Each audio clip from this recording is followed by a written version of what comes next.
जीवदानच्या दरवाजापाशी आता आपण उभे आहोत. हाच तो दरवाजा ब्रिटिशांनी मराठ्यांना घुसता येऊ नये म्हणून दगड पाडून बंद केला होता. पूर्ण कातळात खोदलेला असा दरवाजा.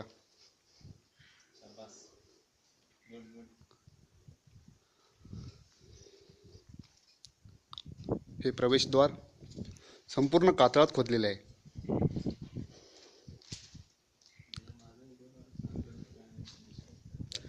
एवढे कष्ट केल्यानंतर आम्हाला भूक तर लागली असणारच. चुली विजत आहे, जेवण तयार आहे. म्हणतात 2 मिनिटात मॅगी तयार होते, पण इथं आम्हाला अक्षरशः 10 ते 15 मिनिटं लागलीत.